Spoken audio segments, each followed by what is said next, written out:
ಎಲ್ಲರಿಗೂ ನಮಸ್ಕಾರ. Welcome to Venus study circle. ಮೊದಲನೇದಾಗಿ ನನ್ನ ಯೂಟ್ಯೂಬ್ ಅನ್ನ ಸಬ್ಸ್ಕ್ರೈಬ್ ಮಾಡಿರುವಂತಹ ಹಾಗೆ ನನ್ನ ವಿಡಿಯೋಗಳನ್ನ ನೋಡ್ತಿರುವಂತಹ ಎಲ್ಲರಿಗೂ ಸಹ ಮೊದಲನೇದಾಗಿ ಧನ್ಯವಾದಗಳನ್ನ ಹೇಳಕ್ ಇಷ್ಟಪಡ್ತೀನಿ. ಯಾಕಪ್ಪ ಅಂದ್ರೆ ನಾನು ಯಾವ ಕಡೆ ಹೋದ್ರೂ ಕೂಡ ಇವಾಗ ನನ್ನನ್ನ ನೀನು ಯೂಟ್ಯೂಬ್ ವಿಡಿಯೋಸ್ ಚೆನ್ನಾಗ್ ಬರ್ತಿದೆ ಅಂತೇಳಿ ಗುರುತಿಸಿ ಮಾತನಾಡುವಂತವರು ಬಹಳಷ್ಟು ಜನ ಆಗಿದ್ದಾರೆ. ಆ ಒಂದು ಪ್ರೀತಿ ವಿಶ್ವಾಸಕ್ಕೆ ನಾನು ಯಾವಾಗ್ಲೂ ಕೂಡ ಆಭಾರಿಯಾಗಿರ್ತೀನಿ ಅಂತ ಹೇಳ್ತಾ, ಹಾಗೆ ಮೊನ್ನೆ ತಾನೇ ನಮ್ಗೆ ಸಿಕ್ಕಂತಹ ಒಬ್ರು ಸರ್ ಏನ್ ಹೇಳಿದ್ರು, ನಮಗೆ ಅವ್ಯಯಗಳ ಬಗ್ಗೆ ಹೇಳಿದ್ರೆ ಹೆಲ್ಪ್ ಆಗುತ್ತೆ ಮೇಡಮ್ ಅಂತ ಹೇಳಿದ್ರು. ಹಾಗಾಗಿ ನಾನು ಈ ದಿನದ ನನ್ನ ತರಗತಿಯಲ್ಲಿ ಅವ್ಯಯಗಳ ಬಗ್ಗೆ ಮಾತಾಡೋಣ ಅಂತ ಅನ್ಕೊಂಡಿದ್ದೀನಿ. ಸೊ ಅವ್ಯಯಗಳು ಅಂದ್ರೆ ಏನು, ಅವ್ಯಯಕ್ಕೆ ಉದಾಹರಣೆ ಏನು, ಅವ್ಯಯದ ವಿಧಗಳು ಯಾವ್ಯಾವು ಅಂತೇಳಿ ನಾವಿಲ್ಲಿ ಚರ್ಚೆ ಮಾಡ್ತಾ ಹೋಗೋಣ. ಮೊದಲನೇದಾಗಿ ಅವ್ಯಯ ಅಂದ್ರೆ ಏನಪ್ಪಾ ಅಂದ್ರೆ ಲಿಂಗ ಆಗಿರ್ಬೋದು, ವಚನ ಹಾಗೆ ವಿಭಕ್ತಿಗಳಿಂದ ವ್ಯತ್ಯಾಸ ಹೊಂದದೇ ಇರುವಂತಹ ಪದಗಳಿಗೆ ನಾವು ಅವ್ಯಯಗಳು ಅಂತ ಕರಿತೀವಿ. ಲಿಂಗ ಲಿಂಗ ಅಂದ್ರೆ ಗೊತ್ತಾ ನಿಮ್ಗೆ, ಪುಲ್ಲಿಂಗ, ಸ್ತ್ರೀಲಿಂಗ, ನಪುಂಸಕ ಲಿಂಗ ಅಂತೇಳಿ ನಾವು 3 ಲಿಂಗಗಳನ್ನ ನೋಡ್ತೀವಿ. ಸೊ ಈ 3 ಲಿಂಗಗಳಲ್ಲಿ ನಾವು ಯಾವುದೇ ವಾಕ್ಯ ಬರೆದಾಗ್ಲೂ ಕೂಡ ಏನಾಗಲ್ಲ, ಇದು ಯಾವುದೇ ರೀತಿಯ ವ್ಯತ್ಯಾಸವನ್ನ ಹೊಂದಲ್ಲ. ಹಾಗೆ ವಚನಗಳು ಏಕವಚನ ಬಂದಾಗಲೂ ಬಹುವಚನ ಬಂದಾಗಲೂ ಕೂಡ ಈ ಪದಗಳು ಏನಾಗಲ್ಲ, ಬದಲಾವಣೆಯನ್ನ ಹೊಂದಲ್ಲ. ಹಾಗೆ ಮೂರನೇದಾಗಿ ವಿಭಕ್ತಿ ಪ್ರತ್ಯಯಗಳು. ಸೊ ನಾವೇನು 7 ಹೇಳ್ತೀವಲ್ವಾ, ಆ ವಿಭಕ್ತಿ ಪ್ರತ್ಯಯಗಳು ಇದ್ದಾಗಿಯೂ ಕೂಡ ಯಾವುದೇ ರೀತಿಯ ವ್ಯತ್ಯಾಸವನ್ನ ಹೊಂದದೇ ಇರುವಂತಹ ರೂಪಭೇದವಿಲ್ಲದ ಪದಗಳು ಅಂತ ಹೇಳ್ತೀವಿ. ಅವುಗಳನ್ನ ನಾವು ಅವ್ಯಯಗಳು ಅಂತ ಕರಿತೀವಿ. ಸೊ ಲಿಂಗ, ವಚನ, ವಿಭಕ್ತಿಗಳಿಂದ ರೂಪಭೇದವನ್ನು ಹೊಂದದೇ ಇರುವ ಪದಗಳೇ ಅವ್ಯಯಗಳು. ಸೊ ಉದಾಹರಣೆ ಇಲ್ಲಿ ಕೊಟ್ಟಿದ್ರು, ಚೆನ್ನಾಗಿ, ಅವಳು ಚೆನ್ನಾಗಿ ಮಾತನಾಡುತ್ತಾಳೆ, ಅವನು ಚೆನ್ನಾಗಿ ಮಾತನಾಡುತ್ತಾನೆ, ಅವರು ಚೆನ್ನಾಗಿ ಮಾತನಾಡುತ್ತಾರೆ, ಅದು ಚೆನ್ನಾಗಿ ಮಾತನಾಡುತ್ತದೆ. ಸೊ ಇಲ್ಲಿ ಏನಾಗಿದೆ, ನಾವು ಬೇರೆ ಬೇರೆ ಲಿಂಗಗಳನ್ನ ಬಳಸಿದೀವಿ. ಅವರು ಅನ್ನೋದು ವಚನ ಚೇಂಜ್ ಆಗಿದೆ, ಆದಾಗ್ಯೂ ಕೂಡ ಚೆನ್ನಾಗಿ ಅನ್ನೋದು ಯಾವುದೇ ರೀತಿಯ ಬದಲಾವಣೆಯನ್ನ ಹೊಂದಿಲ್ಲ. ಈ ರೀತಿಯ ಪದಗಳಿಗೆ ನಾವೇನಂತೀವಿ, ಅವ್ಯಯಗಳು ಅಂತೇಳಿ ಕರಿತೀವಿ. ಇಂತಹ ಅವ್ಯಯಗಳಲ್ಲಿ ನಾವು 10 ವಿಧಗಳನ್ನ ನೋಡ್ತೀವಿ.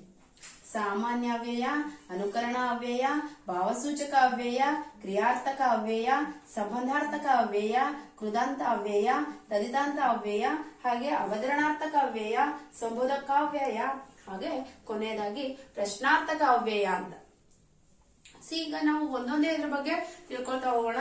ಮೊದಲನೇದಾಗಿ ಸಾಮಾನ್ಯ ಅವ್ಯಯ. ಸಾಮಾನ್ಯ ಅವ್ಯಯ ಅಂದ್ರೆ ಏನಪ್ಪಾ ಅಂದ್ರೆ ಸ್ಥಳ, ಕಾಲ, ರೀತಿಗಳ ಬಗ್ಗೆ ಹೇಳುವಾಗಲೂ ಕೂಡ ಯಾವುದೇ ರೀತಿಯ ಬದಲಾವಣೆಯನ್ನು ಹೊಂದದೇ ಇರುವಂತಹ ಪದಗಳಿಗೆ ನಾವು ಸಾಮಾನ್ಯ ಅವ್ಯಯಗಳು ಅಂತ ಕರಿತೀವಿ. ಉದಾಹರಣೆ ಸ್ಥಳ, ಅಲ್ಲಿ. ಅಲ್ಲಿ ಅನ್ನೋದು ಉದಾಹರಣೆ ಕೊಡ್ತೀವಿ. ಅಲ್ಲಿ ಅವರು ನಿನ್ನೆ ಸೇರಿದ್ದರು, ಅಲ್ಲಿ ಅವನು ನಿನ್ನೆ ಸೇರಿದ್ದ, ಅಲ್ಲಿ ಅವಳು ನಿನ್ನೆ ಬಂದಿದ್ದಳು. ಸೊ ಅಲ್ಲಿ ಅನ್ನೋದು ಸ್ಥಳವನ್ನ ಸೂಚಿಸುವಾಗ ಯಾವುದೇ ಲಿಂಗ ಬಂದಾಗ್ಯೂ ಯಾವುದೇ ವಚನ ಬಂದಾಗ್ಯೂ ಕೂಡ ಬದಲಾವಣೆಯನ್ನ ಹೊಂದೋಲ್ಲ. ಹಾಗೆ ಕಾಲಗಳ ಬಗ್ಗೆ ಹೇಳುವಾಗ ಅಂದು ಅಥವಾ ನಿನ್ನೆ ತಗೊಂಡಾಗ ನಿನ್ನೆ ಅವನು ಶಾಲೆಗೆ ಹೋಗಿದ್ದನು, ನಿನ್ನೆ ಅವರು ಶಾಲೆಗೆ ಹೋಗಿದ್ದರು.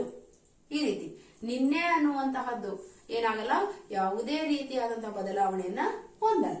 ಸೊ ರೀತಿ, ನೆಟ್ಟಗೆ, ಬೇಗನೆ, ಚೆನ್ನಾಗಿ, ಇವೆಲ್ಲವೂ ಸಹ ರೀತಿಯನ್ನ ಹೇಳ್ತವೆ. ಪದೇ ಪದೇ ನಾನು ಲಿಂಗ ವಚನಗಳಲ್ಲಿ ಯಾವುದೇ ಬದಲಾವಣೆ ಹೊಂದಲ್ಲ ಅನ್ನೋದನ್ನ ಹೇಳಕ್ ಹೋಗಲ್ಲ. ಸೊ ಸ್ಥಳ ಅಂದ್ರೆ ಅಲ್ಲಿ, ಇಲ್ಲಿ ಈ ರೀತಿಯ ಶಬ್ದಗಳು ಆಗಿರ್ಬೋದು. ಕಾಲ ಅಂದ್ರೆ ಅಂದು, ಇಂದು, ನಿನ್ನೆ, ನಾಳೆ ಇವು. ಹಾಗೆ ರೀತಿ ಅಂದ್ರೆ ನೆಟ್ಟಗೆ, ಮೆಲ್ಲನೆ, ಚೆನ್ನಾಗಿ ಈ ರೀತಿಯ ಶಬ್ದಗಳು. ಇವೆಲ್ಲವೂ ಕೂಡ ಸಾಮಾನ್ಯವಾಗಿ ಬಳಸುವಂತಹ ಅವ್ಯಯಗಳು. ನೆಕ್ಸ್ಟ್ ಅನುಕರಣಾವ್ಯಯ. ಅನುಕರಣಾವ್ಯಯದ ಬಗ್ಗೆ ಈಗಾಗಲೇ ನಾನು ಹೇಳಿದ್ದೇನೆ. ಸೊ ಅನುಕರಣೆ ಅಂದ್ರೆ ಏನಪ್ಪಾ ಅಂದ್ರೆ ಅಲ್ಲಿ ಆಗಿರುವಂತಹದ್ದನ್ನೇ ಒಂದೇ ಪದ 2 ಬಾರಿ ಬಂದಿರುತ್ತೆ, ಅದೇನಾಗಿರುತ್ತೆ, ಅಲ್ಲಿ ಆಗಿರುವಂತಹ ಶಬ್ದವನ್ನ ಏನ್ ಮಾಡುತ್ತೆ, ಅನುಕರಿಸುತ್ತೆ. ಹಾಗಾಗಿ ಅದನ್ನ ಅನುಕರಣಾವ್ಯಯ ಅಂತ ಕರಿತೀವಿ. ಸೊ ಉದಾಹರಣೆ, ಮಳೆ ಪಟ ಪಟನೆ ಸುರಿಯಿತು ಅಥವಾ ನೀರು ಜುಡು ಜುಡನೆ ಹರಿತು. ಇಲ್ಲಿ ಕೂಡ ಇವು ಅನುಕರಣಾವ್ಯಯಗಳು. ರಪ ರಪ, ಸರ ಸರ ಇವೆಲ್ಲ ಅನುಕರಣಾವ್ಯಯಗಳಾಗುತ್ತೆ. ಇನ್ನ ಭಾವಸೂಚಕ ಅವ್ಯಯ. ಸೊ ಭಾವಸೂಚಕ ಅವ್ಯಯ ಅಂದ್ರೆ ಗೊತ್ತು, ವ್ಯಕ್ತಿಯ ಭಾವನೆಗಳನ್ನ ವ್ಯಕ್ತಪಡಿಸುವಂತಹ ಪದಗಳೇ ಫಸ್ಟ್ ನಾವು ಭಾವನೆಯನ್ನು ಸೂಚಿಸುವ ಪದಗಳಿಗೆ ನಾವು ಭಾವಸೂಚಕ ಪದಗಳು ಅಂತ ಕರಿತೀವಿ. ಅವ್ಯಯಗಳು ಅನ್ನೋದು ಆಮೇಲೆ. ಸೊ ಏನೇನು ಭಾವನೆ, ಕೋಪ ಆಗಿರ್ಬೋದು, ಹರ್ಷ ಆಗಿರ್ಬೋದು, ದುಃಖ ಆಗಿರ್ಬೋದು, ಇವುಗಳನ್ನ ಸೂಚಿಸುವ ಪದಗಳು. ಉದಾಹರಣೆ ಕೊಟ್ಟಿದೆ ನೋಡಿ ಇಲ್ಲಿ. ಎಲ, ಅಯ್ಯೋ, ಅಬ್ಬ, ಓಹೋ ಅಂತ ಹೇಳ್ತೀವಲ್ವಾ, ಇವೆಲ್ಲ ಭಾವಸೂಚಕ ಅವ್ಯಯಗಳು, ಭಾವನೆಯನ್ನ ಸೂಚಿಸುವಂತವು. ನೆಕ್ಸ್ಟ್ ಕ್ರಿಯಾರ್ಥಕ ಅವ್ಯಯ. ಕ್ರಿಯಾರ್ಥಕ ಅವ್ಯಯ ಅಂದ್ರೆ ಏನಪ್ಪಾ ಅಂದ್ರೆ ಕ್ರಿಯಾಪದದ ಸ್ಥಾನದಲ್ಲಿ ನಿಂತು ಆ ಒಂದು ಪದವನ್ನು ಸೂಚಿಸುವ ಅಥವಾ ಆ ಒಂದು ವಾಕ್ಯದ ಅರ್ಥವನ್ನ ಸೂಚಿಸುವ ಅವ್ಯಯಗಳಿಗೆ ನಾವು ಕ್ರಿಯಾರ್ಥಕ ಅವ್ಯಯಗಳು ಅಂತೀವಿ. ಅಂದ್ರೆ ಕ್ರಿಯಾಪದದ ಬದಲಿ ಪದ ಇದು. ಸೊ ಏನೇನಿದೆ ಉದಾಹರಣೆ, ಉಂಟು, ಬೇಕು, ಹೌದು, ಸಾಕು, ಇವೆಲ್ಲವೂ ಸಹ ಕ್ರಿಯಾರ್ಥಕ ಅವ್ಯಯಗಳಾಗುತ್ತೆ. ಕ್ರಿಯಾರ್ಥಕ ಅವ್ಯಯಗಳು ಅಂದ್ರೆ ಕ್ರಿಯಾಪದದ ಸ್ಥಾನದಲ್ಲಿ ನಿಂತು ಅದರ ಅರ್ಥವನ್ನ ಸೂಚಿಸುವ ಪದಗಳು. ನೆಕ್ಸ್ಟ್ ಸಂಬಂಧಾರ್ಥಕ ಅವ್ಯಯ. ಸೊ ಹೆಸರೇ ಸೂಚಿಸುವಂತೆ ಸಂಬಂಧವನ್ನ ಕಲ್ಪಿಸುವಂತಹ ಅವ್ಯಯಗಳು ಇವು.